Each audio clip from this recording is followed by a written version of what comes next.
ನಿನ್ನೆ ಮುಕ್ತಾಯಗೊಂಡ ವಿಶೇಷ ಅಧಿವೇಶನದಲ್ಲಿ ಅರಸೀಕೆರೆ ಶಾಸಕರಾದಂತಹ ಶಿವಲಿಂಗೇಗೌಡರು ಹಾಗೂ ಬಿಜೆಪಿ ಶಾಸಕರ ನಡುವೆ ವಾಗ್ವಿದ್ದವೇ ನಡೆದು ಹೋಯಿತು. ಮತ್ತು ಅರಸೀಕೆರೆ ಶಾಸಕರಾದಂತಹ ಶಿವಲಿಂಗೇಗೌಡರು ಬಿಜೆಪಿ ನಾಯಕರನ್ನ ವಾಚಾಮಗೋಚರವಾಗಿ ಬೈದಿದ್ರು.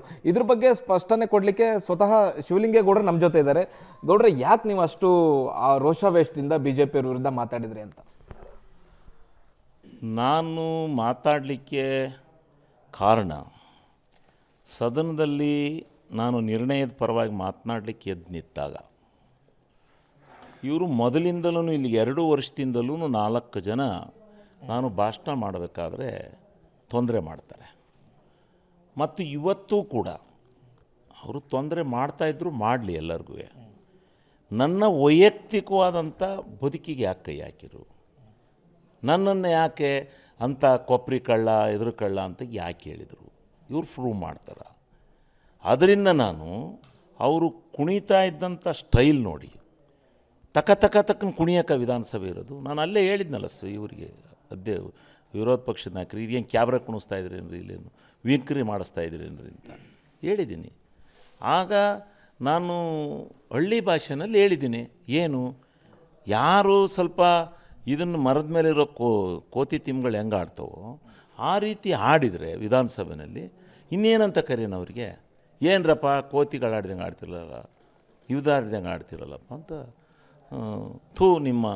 ನಿಮ್ಗೇನು ಇದೀತೆ, ಹಂಗಿದೆ ಹಿಂಗಿದೆ ಅಂತ ಮಾತಾಡ್ತೀವಿ. ಇದೇನು ಮಾತಾಡಿಲ್ವಾ? ಎಷ್ಟೋ ಸಾರಿ ಆಗಿ ಹೋಗ್ಯವೆ, ಆಗಿ ಹೋಗ್ಯವೆ. ಆದರೆ ಬೈತೀವಿ ಹೆಂಗಂತ. ನೀವೇ ಯಾಕೆ ಟಾರ್ಗೆಟ್ ಆಗ್ತೀರಿ ಅಂತ 4 ಜನ ಬಿಜೆಪಿ ಶಾಸಕರು ನಿಮ್ಮನ್ನೇ ಯಾಕೆ ಟಾರ್ಗೆಟ್ ಮಾಡ್ತಿದ್ದಾರೆ ಅಂತ? ನಮ್ಮನ್ನು ಯಾಕೆ ಟಾರ್ಗೆಟ್ ಮಾಡ್ತಾ ಇದ್ದಾರೆ ಅಂತ ಅನ್ನೋದು ನನಗೆ ಗೊತ್ತಾಗ್ತಾ ಇಲ್ಲ.